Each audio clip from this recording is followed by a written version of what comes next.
Okay. Assalamu alaikum rahmatullahi wa barakatuh. Welcome to the Connecticut chapter Sunday evening Halaqah. Tonight we continue with our series on the Seerah of the Prophet, inshallah. We haven't had the opportunity to do the Seerah series since before Ramadan. And we're just a little bit off our typical schedule this month, but alhamdulillah, in June we will be back on track, inshallah. Before we begin, I do want to mention that next Sunday is the ever popular Connecticut chapter game night. So if you haven't experienced it yet, put it on your calendar because it is fun and you'll learn something new, inshallah. And since we're all Muslims and want the best for our brothers and sisters, we often try to give a lot of hints for the correct answer. So be sure to join. It's really fun. We'll definitely post some more information at the end of the week. It's only on Zoom, but we will post the link on Facebook for people that are following us on Facebook, inshallah. So as usual, after Imam Saifuddin presents tonight, we will stop the live stream recording so that the people can feel free to ask questions or comment, inshallah. So if you are on Zoom, stay on once we stop the live recording. And without further ado, here is Imam Saifuddin with tonight's Seerah of the Prophet, sallallahu alaihi wasallam. Alhamdulillah, a'udhu billahi minash shaitanir rajim. Bismillahir rahmanir rahim. Alhamdulillah rabbil alamin. Wassalatu wassalam ala rasulillahi wa ala alihi wa sahbihi ajma'in. Inna Allaha wa malaikatahu yusalluna ala an-nabi. Ya ayyuhalladhina amanu sallu alayhi wa sallimu taslima. Assalamu alaikum rahmatullahi wa barakatuh. Hopefully everyone is doing well. Inshallah, we're going to begin our talk talking about the Seerah, once again, of the Prophet ﷺ. But I just wanted to remind all of us, inshallah, to always keep our brothers and sisters in mind who are suffering, specifically at this moment in Palestine, where we see this, government that is really oppressing our brothers and sisters to the point of invading our masjids and displacing people from their homes. So, as our Prophet ﷺ, he said that, the best weapon of the believers is dua. So if we can't do anything else for our brothers and sisters, whether they're in Syria, whether they're in Palestine or China, Myanmar, or, Kashmir, wherever they are in the world, this is the sunnah of the Messenger of Allah ﷺ, as he said, he amongst you who doesn't have concern for his brother and sister, wherever they are not from amongst us.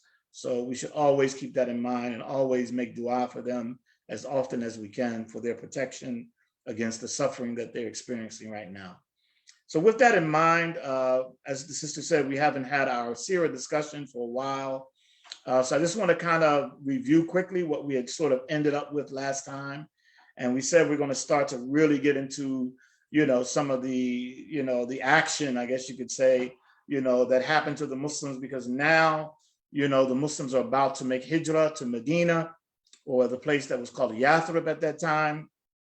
And as a result of that, we wanted to mention a couple of things we had mentioned last time, two important things.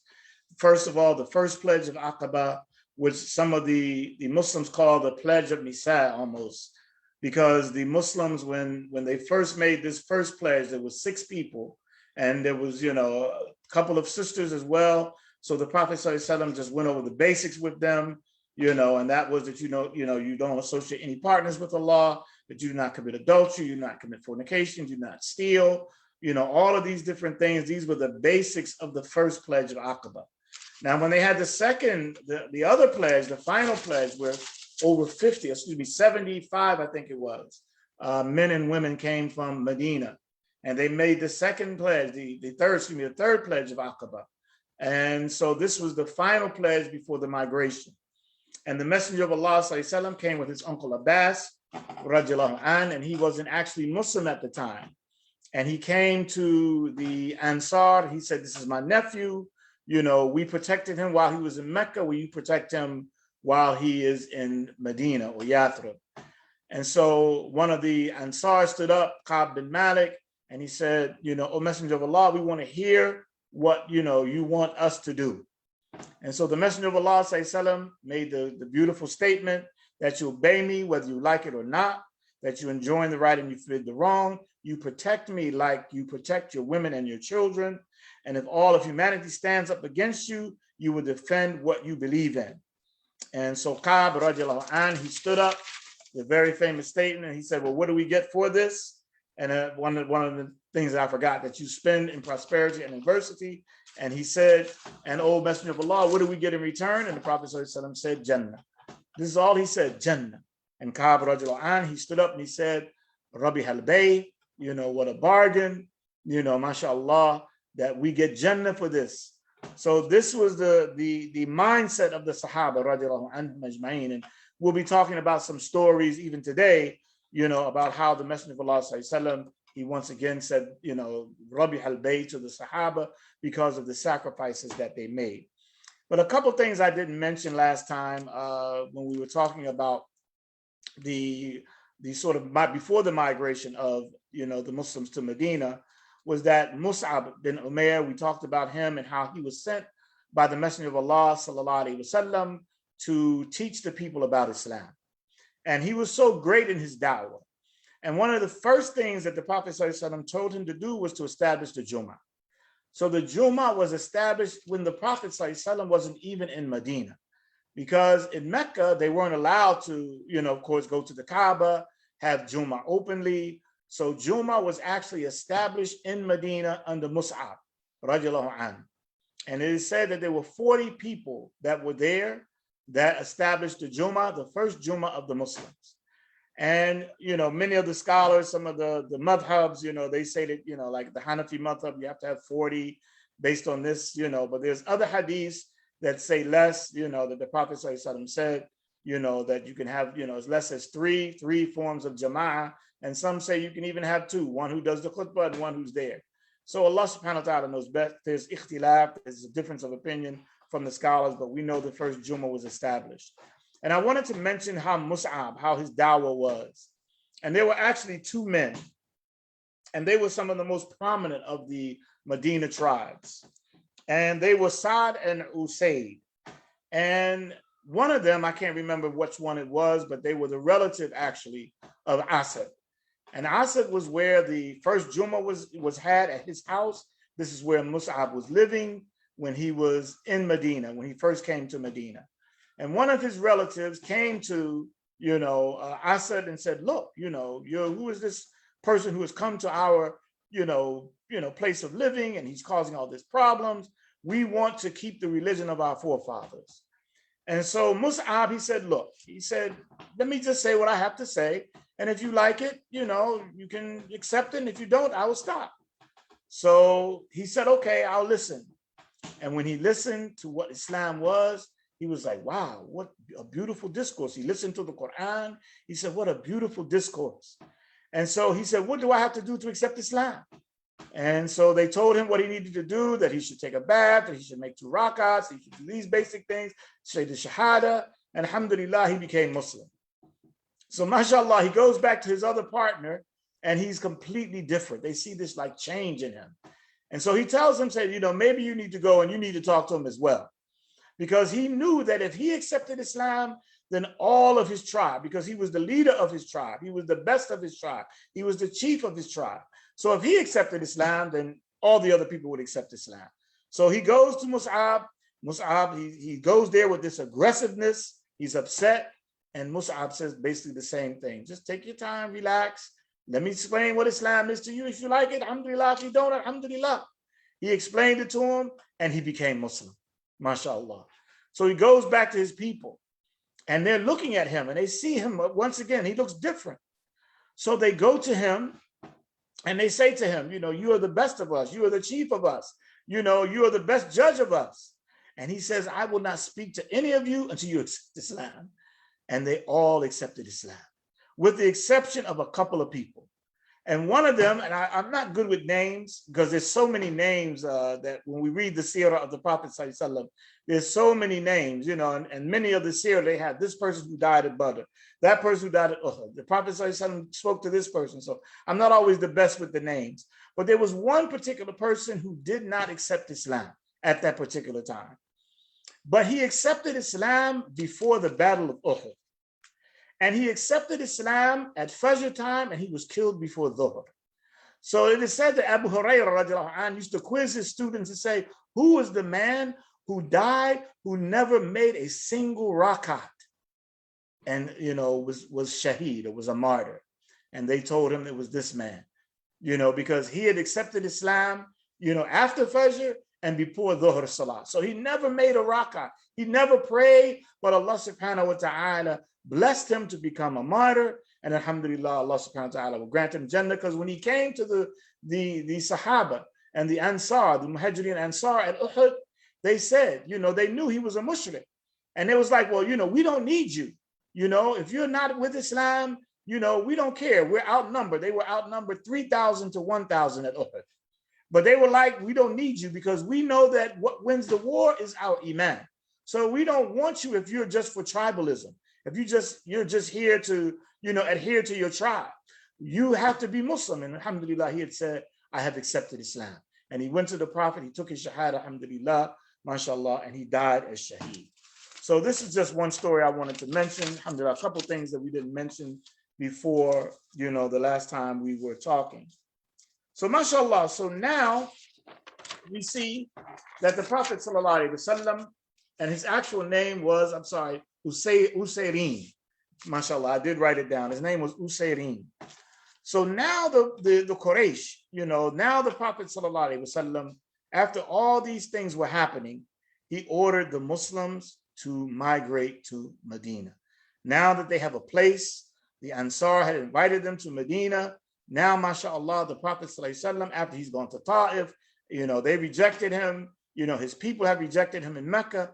Now he's about to find a place of refuge for the Muslims to go to so that they can practice Islam in peace and security. At least that's what he was thinking at that time. Of course, it didn't always work out, because now is when all the battles, Battle of Badr, Battle of Uhud, all these different battles, Khandaq, all these things are going to happen to the Prophet ﷺ and this ummah. So one of the couple of stories I just wanted to mention, inshallah ta'ala, before we actually come to the migration of the Prophet ﷺ, but there are people now who are about to leave Mecca. One of them was Umar bin Khattab, radiallahu anhu. And he had come to an agreement with two other men that they would meet at a certain place.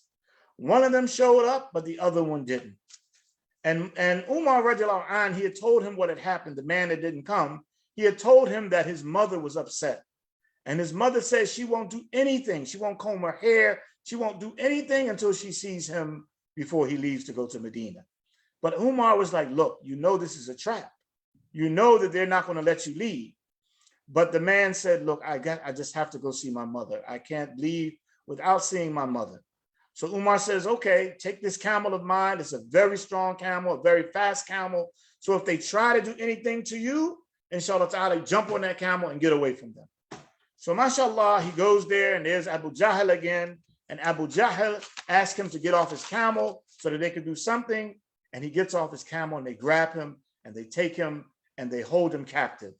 And so Abu Jahl, the leader of the mushrikeen, he said, this is what all of you should do.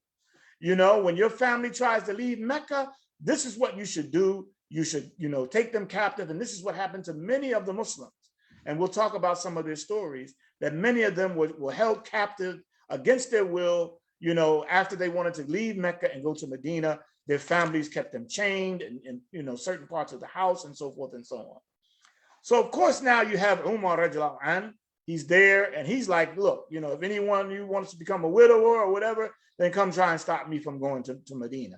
So nobody dared to try to stop Umar radiallahu anhu from leaving. Another Sahaba, which we mentioned, in many of our stories, one of the beautiful stories of the migration is Suhaib al-Rumi. And we know that Suhaib al-Rumi was brought to Mecca from Rome, or he was from Byzantium as a slave. And he came to Mecca with nothing. And Allah subhanahu wa ta'ala blessed him that he became one of the richest men in Mecca. So now he's trying to leave Mecca. And so the people have stopped him. They said, look, you're not going anywhere. You came to Mecca with nothing, and you enriched yourself with our goods and everything, the blessings that you got from Mecca. You're not leaving. You're not going anywhere. So, mashallah, Suhaib was a great archer and a great swordsman. So he goes up on a hill and he says, look, you know me, I'm one of the best archers. I will take you down with my arrows. And what I haven't finished you off with my arrows, I will take the rest of you down with my sword. He said, but look, let's come to an agreement. If you let me leave, I will give you all those treasures that I left behind or was leaving behind in Mecca that I gained while I was here. So they agreed. He told them where it was, they found it, and they let him go. MashaAllah. So when he got to Quba, when he got to the place where the Prophet ﷺ, we'll talk about that probably next time, that when he got to Quba, the Prophet ﷺ said, Rabbi halbay ya Suhaib. You have bargained, O Suhaib, you have bargained. So the Prophet ﷺ, even before Suhaib could tell him the story, Jibreel alayhi salam had already revealed what happened. So he said, Rabbi halbay ya Suhaib. You have bargained, you have bargained. So mashallah. So this is what was happening before the Prophet ﷺ was about to migrate. Now everyone had left and had gone to Medina with the exception of a few people. And they were, the males were Abu Bakr, Ali, and the Prophet ﷺ. On the side of the women, there was basically just Asma and Aisha radiallahu anha, who were very young. Now Abu Jahl is upset because now what happens is the Prophet ﷺ escapes. So they concocted a plan, basically, because now they're saying the Prophet ﷺ is going to leave. He's taking all of his people away from Mecca. They're probably going to come back and attack us. They have a base where they can attack us from. So now we have to deal with the Prophet ﷺ once and for all. And so they called a meeting. And in that meeting came this older man who was very wise looking, but it was Shaitan, subhanAllah, who had dressed up in the form of an old wise man, very handsome. They didn't even know him, but they asked him who he was. And he told him, who he was, like, I'm this old wise man, and I come to join your meeting about the Prophet Muhammad, about Muhammad. So they all come into this meeting and they decide, okay, what are we going to do about the situation with Muhammad? So one of them says, we should take him captive. We should take him captive and hold him there in Mecca. Another one said, no, we should expel him to a place where we'll never see him again. But Abu Jahl came up with this concoction to kill the Prophet ﷺ. And so Abu Jahl came up with a plan that all the young men from all the tribes of Arabia were gathered together and they will all stab the Prophet ﷺ with their spears at the same time while he was in his bed sleeping. And when they stabbed him all at the same time, then none of them could be the blame, or they would all be blamed, and they would not be able to fight all of the tribes of Arabia, so they would have to accept the blood money. So the Shaitan didn't agree with the first two objectives, to expel him, to take him captive, but he agreed to the third one. He said, this is the best plan. So he's encouraging, and we'll see how the Shaitan, he's encouraging people to do things. He's encouraging them at Badr. We'll talk about that. So the Shaitan saw the angels descending in the battle of Badr, and he said, I am free from you. I'm out of here, for I see what you do not, for I fear Allah, the Lord of the worlds. So this is Shaitan. He whispers, he comes in, he suggests, he does all these things to us, and then he flees, So now they, concocted this plan to kill the Messenger of Allah, sallallahu that they were going to come in his house while he was sleeping and kill him. So Jibreel alayhi salam, he revealed to the Prophet sallallahu their plot. And so the Messenger of Allah sallallahu while Abu Jahl is kind of like rising up revving up the youth who were outside waiting to kill the Prophet sallallahu, he was saying, yes, the Prophet sallallahu, he challenges you and he promises you places in paradise, and you will have the treasures of Kesselos and the treasures of Byzantium. And he promised you, gardens in the sky, but if we allow him to leave, he is going to come back, he's going to attack you, and he's going to kill you. So they waited outside, and the Prophet ﷺ heard this conversation, and he picked up dust and he threw it, and it blinded them, and he walked right by them.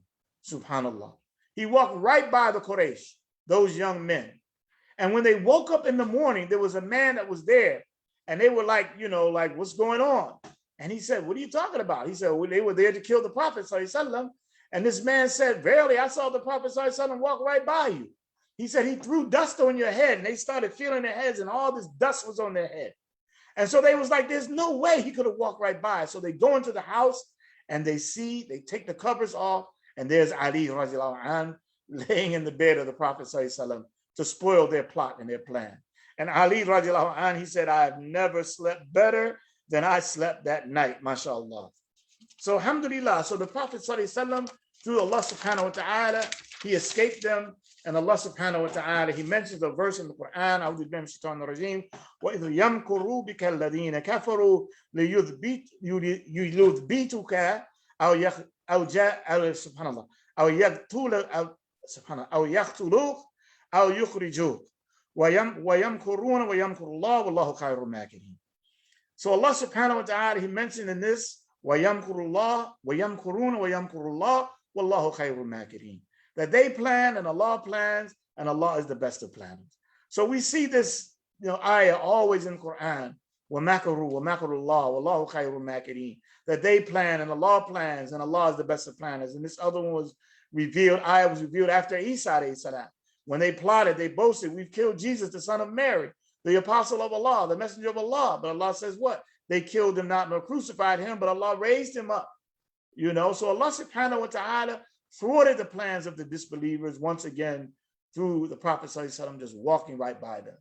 And the beautiful thing about Ali radiallahu anhu, that the Prophet sallallahu alaihi wasallam not only left him to lay in his bed, to even die if that was the case, but he also left him there to give back all the goods that he was holding for the disbelievers. Once again, brothers and sisters, they know him as Al-Amin. They're fighting the Prophet ﷺ, but he still had their most prized possessions in his possession. So he left Ali radiallahu anhum there so that he could give them back all of their property that he was holding. SubhanAllah, he's Al-Amin, he's the most honest. He wanted to make sure he gave back everything that they had given him to hold on to. But this is how deep they were. They believed in him as the truthful one, but they just could not accept the message of Tawheed. La ilaha illallah. They couldn't give up their 360 gods, for Allah, the one God. They couldn't give up their revenue, the money they were making, all the prestige that they had, for Allah subhanahu wa ta'ala. So Allah subhanahu wa ta'ala thwarted their plans. So now Allah subhanahu wa ta'ala, and he says, and remember how the unbelievers plotted against thee to keep thee in bonds or to get thee out or to slay thee. And they plan and Allah plans and Allah is the best of planners. So mashallah. So it was after this that Allah subhanahu wa ta'ala, he finally gave the Messenger of Allah sallallahu alaihi wasallam the permission to migrate. And remember, everybody had left except for him, Abu Bakr and Ali radiallahu anhu. So those two were the only ones, along with his Abu Bakr's daughter Asma and Aisha radiallahu anha. Aisha was very young. So now Abu Jahl comes to the house of Asma or Abu Bakr. He asked, "Where's your father?" And she said, "I don't know where he is," even though they were going, giving, food to the Prophet ﷺ in the cave of Thawr. And so he smacks, a'udhu billahi min dhalik, he smacks Asma radiallahu anha so hard that it knocked her earring off of her ear. And he said, look, she was like, still, I don't know where he is. So, mashallah, so now they are going and migrating, they're leaving, so that they can, inshallah ta'ala, get to Medina. And they're in the cave of Thawr. They were given 100 camels was the reward for finding the Messenger of Allah sallallahu alaihi wasallam and Abu Bakr. So when we talk about 100 camels, brothers and sisters, red camels, this is like having 100 brand new cars in our time. 100 camels is a lot. You'd be like the richest person in the whole tribe with 100 camels. But this was the reward they put on the head of the Prophet sallallahu alaihi wasallam. So one particular person, Ka'b bin Malik, and hopefully I'll tell his story right now, inshallah ta'ala, he was one of the best trackers. And so he said, I'll find them. Don't worry, I'll find them. And verily he did find them. He was that good. And when the Messenger of Allah sallallahu alaihi wasallam and Abu Bakr were in the cave of Thawr, we know the story that, Allah subhanahu wa ta'ala, they were in the cave of Thawr, and Abu Bakr radiallahu anhu was so fearful that the Messenger of Allah sallallahu alaihi wasallam said, oh, Abu Bakr, don't fear, because there are two here in this cave and Allah is the third. So Allah is watching us. So don't fear, because Abu Bakr was saying, oh, Messenger of Allah, all they have to do is look down and they will see us, because the cave of Thawr was very small. And I just want to mention, because many of us, especially when we first become Muslim, you hear about the doves, the eggs and the spider's web. These particular stories are not authentic. They're very weak. They're da'if, so, I'm only mentioning them because many of us, we hear this story, but these hadiths aren't authentic. So the main one is the one that's mentioned in the Quran, where the Prophet sallallahu alaihi wasallam, they were there And Abu Bakr was fearful, and Allah's Messenger ﷺ said, oh, Abu Bakr, don't worry, for Allah is with us. Allah is the third of the three that are here in the cave. So Allah subhanahu wa ta'ala protected them again, mashallah. By the grace of Allah, they didn't see the Prophet ﷺ in the cave of Thawr. So now Ka'b, radiallahu anh, he wasn't Muslim at the time. He's tracking the Prophet ﷺ, and he gets near them and he finds them. Subhanallah. But every time he would get near the Prophet ﷺ, his horse would like throw him off. And it happened 2 times. And then, the second time he threw him, and then the third time the front legs of the horse fell down into the sand. And, at the time they used to do these, I guess, divining of arrows. So he's picking out these arrows and he's like, oh, something's wrong. This man, this must be from this man, Muhammad.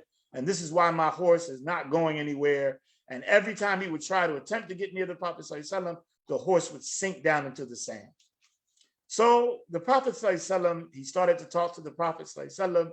The Prophet made a sort of like a peace agreement with him. They wrote it down that he would not attack him or do anything or tell the Quraysh where he was. And he even agreed to tell the Quraysh that he would send them somewhere else. He would tell them he went somewhere else. And then the Prophet ﷺ made this famous statement, O Ka'b, how will you be when you are wearing the jewels of Kisra, the jewels of the king of Persia? Subhanallah. And so Ka'b is like, are you kidding me? Like you're going to tell me you're fleeing the land that you were born in, you're going to another place because of persecution, and you're telling me that I'm going to wear the gold and the jewelry of Kesros because the Muslims will defeat them one day?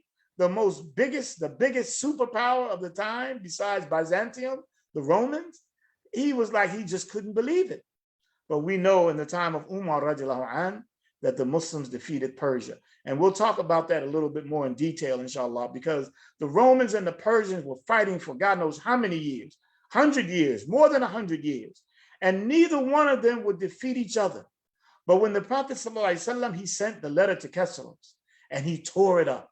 And the Prophet ﷺ said that Allah will tear up his kingdom. Within a few years, the Muslims, a small group of Muslims who were not nearly as strong, as the Byzantines, the Persians, they didn't have all the weapons. They didn't have all the horses. They didn't have the men or the army. But with their iman, they defeated the greatest superpowers of their time, Rome and Persia. MashaAllah. Persia and Rome was defeated in the time of Umar bin Khattab, radiallahu anh. And inshallah, maybe in the future, we'll get a chance to talk about Umar's entrance, inshallah ta'ala, into the Holy Land, which is a beautiful lesson for us today as to what is taking place in the Holy Land today and how Umar radiallahu anh, he even allowed the Jews come back to Jerusalem. After 500 years, the Christians wouldn't allow the Jews to even come pray in Jerusalem for 500 years until Umar bin Khattab allowed them to come. And he asked, where's Baitul Maqdis? The Jews call it the Temple Mount. We call it, Dome of the Rock, Baitul Maqdis, the land where the Prophet ﷺ, where Isra and Miraj, where he prayed with the prophets. He said, where is it? And when he saw it, the Christians had made it into a garbage dump to humiliate the Jews. And Umar radiallahu anh, he went there and he started taking the trash and he started putting it in his garment to clean up the area. MashaAllah. And all the Sahaba radiallahu anhum ajma'in, all of them started to do the same thing, to clean up the place that the Christians had made into a garbage dump. And we know that Muslims, Christians, and Jews, from that time up until the time of the Crusades, were able to worship in the Holy Land freely by the grace of Allah. And then when the Crusades came, and they said they killed so many Muslims, and of course it was small, contingency of Jews, and even some non-Catholic Christians were slaughtered. They used to slam the babies up against the walls, their heads up against the wall, smashing their heads against the wall. And they killed so many people, they said the blood ran up to the ankles of the horses. One of the greatest genocides in history, because they did it all by the sword. Every day, killing thousands of people at a time. Subhanallah. What did Saifuddin do when he came back? MashaAllah. He didn't do anything but deal with Ronaldo Chatillon, the great French, Templar, who was killing so many Muslims, So I'm sorry I got a little off track there, but just wanted to make these situations relevant to show you, brothers and sisters, that this is the way of Islam. We don't go and slaughter people and kill people that Allah subhanahu wa ta'ala, especially the Ahli Kitab, the Jews and the Christians, and they always lived freely and were able to worship in our lands.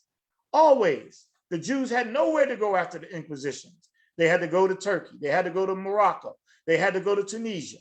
You know, that I was just listening to a story about the Albanian Muslims who didn't turn over the Jewish community in the Albania over to the Nazis. So the Muslims always protected them throughout their history.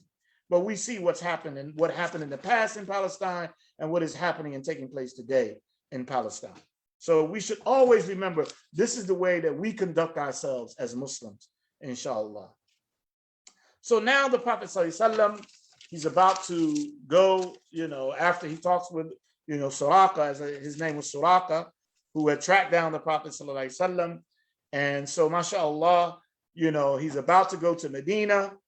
And inshallah ta'ala, I'm going to, you know, kind of end it here because inshallah, I want to kind of save the entrance, you know, into Medina, you know, but the Prophet ﷺ went to Quba first, and then he goes to Medina and he establishes the Islamic, you know, society, inshallah ta'ala, in Medina, alhamdulillah.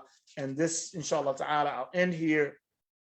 Inshallah ta'ala, we'll have some questions and answers, and then inshallah ta'ala, we can end, inshallah ta'ala. Wa quli qawli hada wa astaghfirullah. Wassalamu alaikum wa rahmatullahi wa barakatuh.